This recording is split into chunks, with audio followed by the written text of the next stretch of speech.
Comedians are magicians of joy. They cause laughter, which in turn brings happiness to the soul. Assalamu alaikum. I hope you're ready for this week's An Nur the Light. Joey Rashdien is one of the pioneers of stand-up comedy in post-apartheid South Africa, and we get to learn what makes him tick. If you go to a real doctor, he does differential diagnosis. You know what's differential diagnosis? Like a mechanic. He first eliminates what's not wrong with you to tell you what's wrong with you. Comedian Joey Rashdien has been entertaining audiences for well over a decade and has become one of South Africa's most beloved sons. As one of the original stand-up comics in post-apartheid South Africa, his rise has been through hard work and real comedic talent. It's been amazing to watch Joey evolve into the amazing human being and father that he is. So yes, I have huge respect for Joey. His integrity is, for me, Joey's hallmark. That time it was difficult because people didn't know there wasn't an industry as big as it's now. So we had to lay that foundation. The foundation was laid by certain guys like Mark Lottering, John Blismus, Joe Parker, David Cow, Kagisela Tigainen. Yeah, and slowly but surely we built an audience up. What many of us don't know is that the man who makes many of us laugh out loud has encountered his fair share of sadness. He lost both his parents at a young age, and later on his first wife also died very young. This left Joey to raise their son on his own. My father passed away when I was 9. My mother passed away when I was 18. I had a stepfather, he passed away when I was 12. My first wife passed away before I was 30. So I have lots of loss in my life. Also, recently, I've been going through some tough times in my own life. And you have to look deep down within your own dark heart. Because we all think we're perfect. We all think we're cool guys. But there's certain mistakes that you did. And once you don't look at that mistakes honestly and openly, you'll never be able to change and become the person you ought to be. I'm afraid of losing more people. And that's my biggest fear. But again, لا يكلف الله نفسا إلا وسعها لها ما كسبت وعليها ما اكتسبت. Surely, the Almighty won't burden a soul if the Almighty doesn't know that soul can't handle the burden. After the loss of his first wife, Joey married again and another child followed. Leah and her brother are the loves of Joey's life, and he dedicates as much time to them as he can. Joey Rashdien, the father, is exemplary. He is loving, caring, and above all, he protects his children hugely, but does not smother them. And he's with his kids every step of the way. And I admire that and respect that in Joey. People create certain perceptions. So what's the type of perception you want to create? Okay, you can wear kurta and you can have a long beard and then people perceive you a holy guy. It's a perception. It's not what's in your heart. So I'm not really bothered at what people think, but I know for a fact. And if you meet my children, inshallah, they will tell you that, this is a quiet guy, he's a good father and stuff. And that's important, not what other people think. Bismillahirrahmanirrahim. تبارك الذي بيده الملك وهو على كل شيء قدير. The talented comedian is not only well-versed in jokes but also in the Holy Quran. He remains an astute scholar of Islam, reading as much as he can in order to improve on his recitation as well as escape into a spiritual realm. If you impart some sort of knowledge that other people might not know about you, whether they find it funny or not, it's just that responsibility to change people's perception. You're fortunate enough to make comments on social structure and influence social thinking. And yeah, the reciting part in that, some people got offended, other people didn't get offended. It depends where you come from. So you only get offended. We see things as we are. So if you see the worst in something, that means you must look at your own heart and ask yourself, why am I always seeing the worst in something?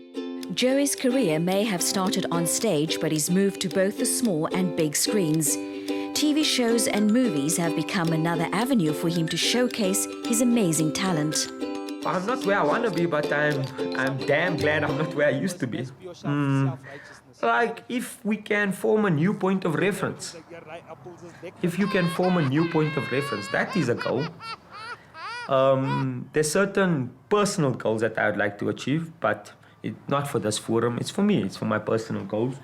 In terms of career-driven and stuff, you know, you want to leave a legacy. You want to start. Like, at least in comedy, I can say we were there when there wasn't an industry, and there's now an industry. So the movies is the next one. We did material, but there's other things. So when you leave here, they must go, wow, those guys are the forerunners of this new a genre of movies. And yeah, that's a goal. So yeah, there's still so much more to achieve. As South Africans, we love to laugh at ourselves, and Joey Rasdien has tapped into this and carved out a market for himself. His career and family are what matters most, and the comedian from Johannesburg can find no greater joy. He continues to be a pioneer in his field, and his jokes remain as fresh as ever.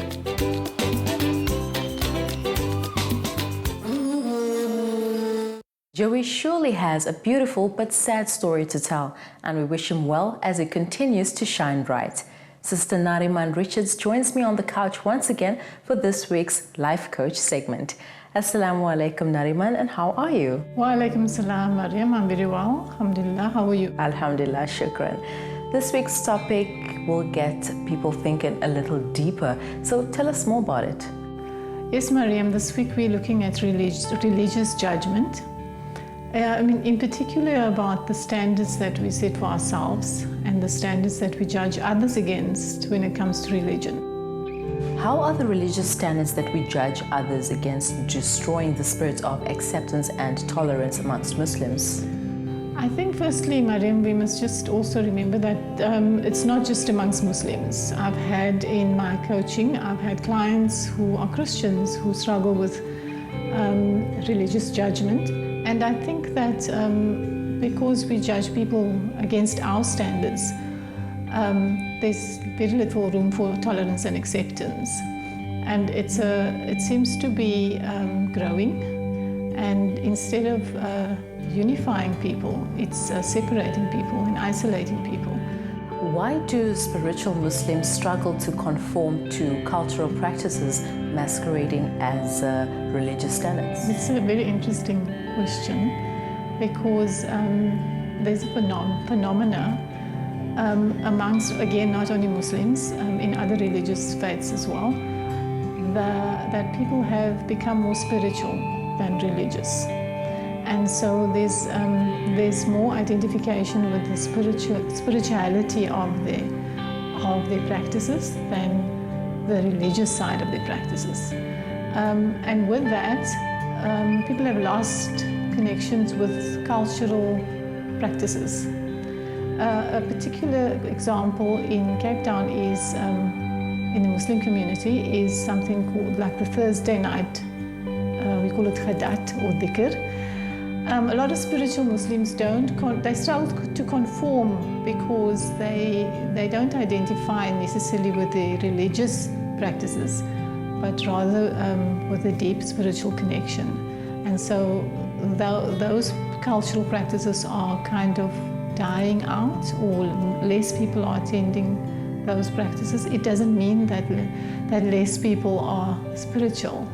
If Allah loves us unconditionally, why do we always feel judged for our actions, our imperfections, or our appearance? Yeah, you see, this is what ultimately drives or brings clients to me because they're feeling judged. And this is normally, it's an internal thing, because until you can love yourself unconditionally, you can't comprehend unconditional love. And so we struggle with our appearance. We struggle with not living up to a perfect standard. And we forget, or we don't recognize that until we can actually accept those imperfections and understand that God or Allah, we can call the Creator whatever we want, but ultimately He knows that He's created us imperfect. And so the struggle really is with loving ourselves unconditionally and then accepting ourselves as we are, warts and all, and having a sense of I'm enough. Sure, that was quite enlightening, but I must say we've just scratched the surface. If you'd like to explore this topic a little more, let's interact via social media and perhaps create an even bigger awareness. Jazakallah Nariman for helping us understand religious tolerance a little better. Jazakallah for having me, Mariam. Shukran.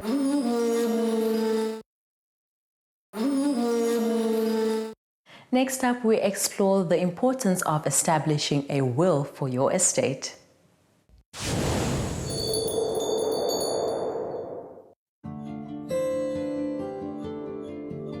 Islam places great emphasis on the drawing up of wills. In a hadith related by Bukhari, it is the duty of a Muslim who has anything to bequest not to let 2 nights pass without writing a will about it. Wills are important as it serves as a final testament of the person and what to do with their worldly possessions. The minute you start earning any form of income, then you must draw up your will. Whether you have nothing, substantive, but your pair of shoes, your shirt, your tie, whatever you have, there's a potential for people to fight about it. So when you have it in your will, it will indicate clearly, my pair of shoes or that white cupboard in the corner belongs to so-and-so. In order for one to fulfill religious obligations, it is important for Muslims to plan a will according to the Sharia. At least 2/3 of a deceased Muslim's estate must be distributed amongst remaining relatives. The first process, which is the responsibility of every individual, every person, who then ensures that he has a will and testament in place. That person will obviously include provisions, some broad provisions in his will or her will, in which he then determines that the distribution and the devolution of my estate must occur in accordance with Islamic law. A provision would then be included to say that an authority, like an informal judiciary, Muslim judiciary of the notes that we have in our country, will then be approached in order to draw up a inheritance distribution list. Apart from the religious factors that need to be taken into account, there's also the South African legal system. If no will is provided for, the assets can go to the state, who then decides what to do with it. The law in South Africa recognizes the Sharia law, in respect of estates, because if you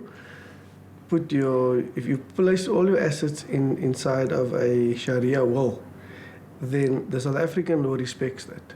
Because all that must happen after that is, once we as attorneys, we get the will, we get one of the members of the ulama, or one of the organizations, linked to Islamic organizations, and one of the shuyukh or imams, they will give us a certificate confirming who can inherit and who can't inherit.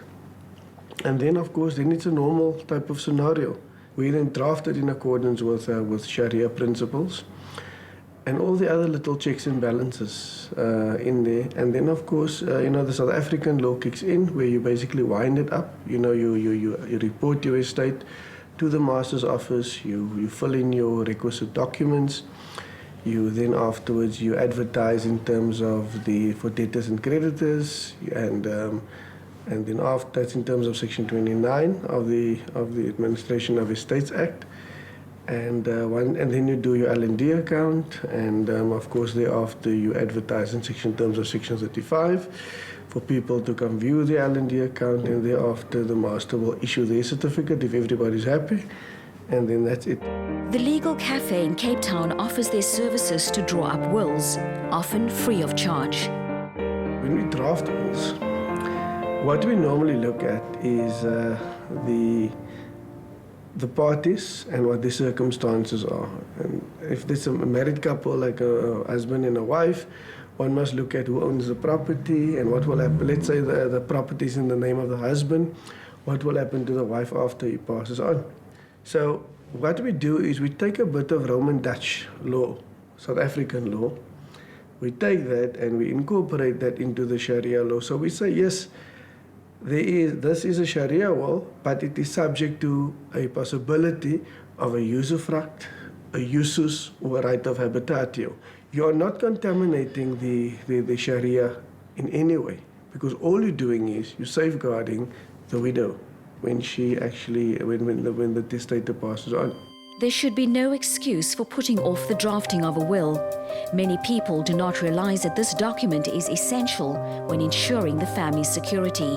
Nothing is guaranteed in this lifetime or the next. The Quran says, "Truly to Allah we belong, and truly to Him we shall return." I cannot stress enough how important it is to have your will and estate sorted. Remember, this is an Islamic obligation and is also legally advisable. KwaZulu-Natal is definitely one of South Africa's best holiday destinations. There's always something more to discover, and this week we visited Umhlanga on Durban's north coast. If you're looking for something exciting to do, then getting up close and personal with a crocodile could just be the thing for you. One of the oldest places to view these animals can be found in the Umhlanga region. Crocodile Creek was started 33 years ago. We've been continuing. I've been very fortunate. Sean Lecur, my manager, has been with me 31 years. Timan, as you see in the picture here, has been with us 22 years. So we've kept our staff despite crocodiles trying to eat them.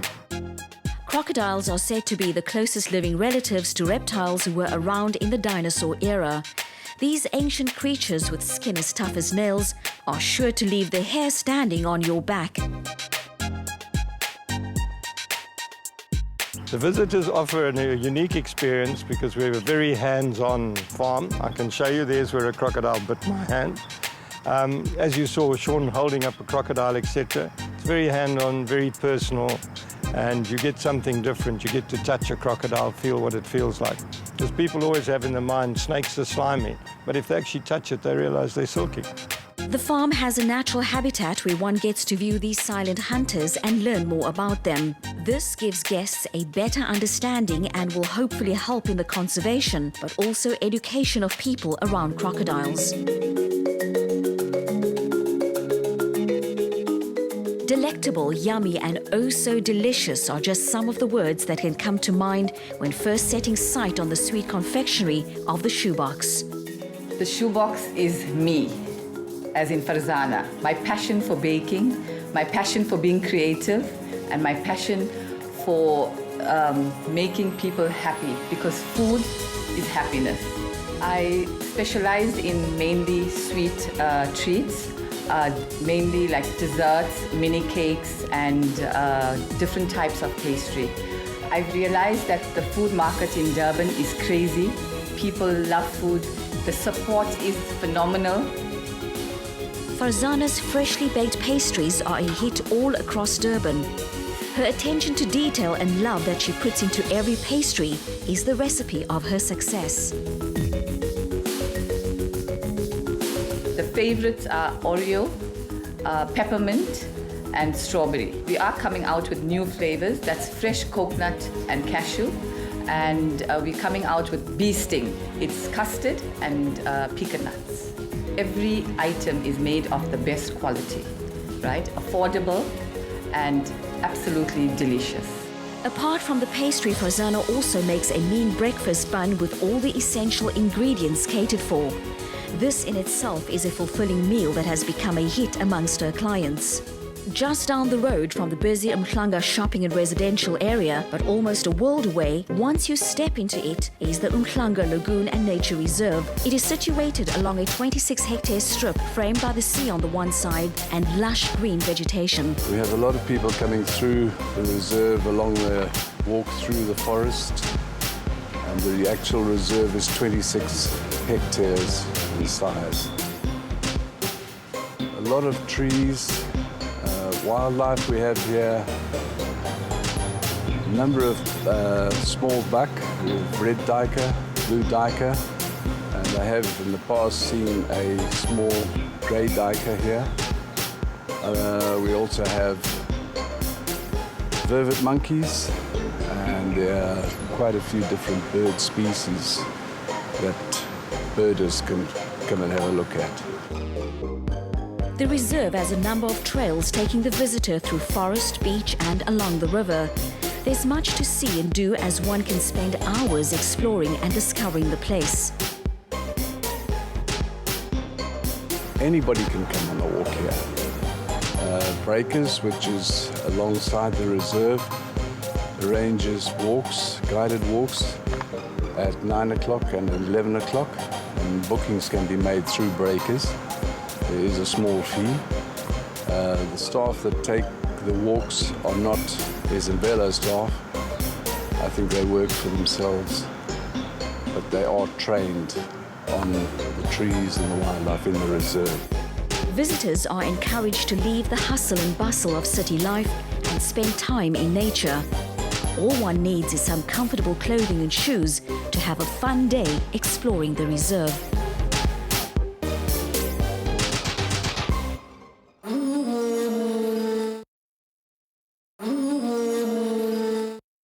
Our travel segment really gets me excited about exploring beautiful South Africa.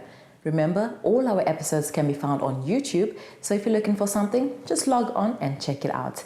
Kina Mari Mokwanda, kiri aribuwe ribona nenghape. Assalamu alaikum.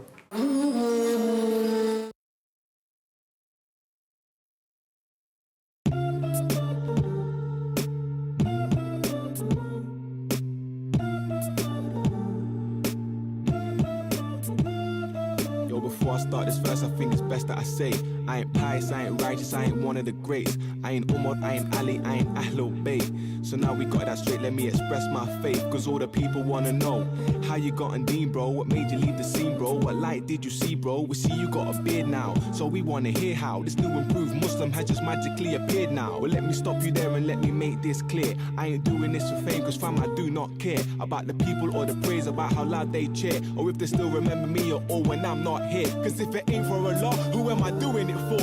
When the angels raise me up and ask me who is your Lord, tell me what will I say about the times I didn't pray, about the nights I'd roll around like I won't see the day, when the mountains will fall and the people will say, Ya Rabbi, send me back to earth for one more day. Give us time to repent, time to change our ways. The clocks will not go back and you can't skip your grave. I swear it broke my heart the night I heard Twan died, cause it didn't make no sense. How could they kill my guy? I swear I broke straight down. Why is this life so crazy? I crumbled on that floor that night, I cried like a baby. Then I wiped my tears, I swear the truth was clear. This life is temporary, just a couple of years. But then where do we go? God, tell me, what do we do? And don't tell me that I'm crazy, cause you're thinking it too. So I took my time, I had to study the truth, cause everyone was telling me that their religion was true. So I looked in deep, it's like my heart was numb, but a light was coming out saying Allah is the one, and he ain't no man, a human ain't my savior. I don't pray to the creation, fam, I praise the creator. I'm trying to tell my cousin when I visit the pen, I'ma bring him a Quran next time I visit again. Cause it makes me think, how does a heart get clean? So many man that go to jail but somehow still find a deen. And it ain't by chance, there's no smoke in the screen. When you put a man in darkness, then the light can be seen. It's like I think about my brother when I cry and I pray, cause I'm trying to give him dawah, trying to show him the way. Show him party ain't it worth it, tell him more every day. But then it gets to a point when what more can you say? But I need to guide him proper, gotta show him the path. Cause I didn't have no man to show me how to pray my salah, and I didn't have no man to show me how to connect with Allah, and I didn't have no man to show me how to read the Quran. And I'm just seeking out the truth, so it's the deen that I chose. But I'm fighting my own demons, I can feel them getting close. Devil whispers in my chest, trying to make my heart cold.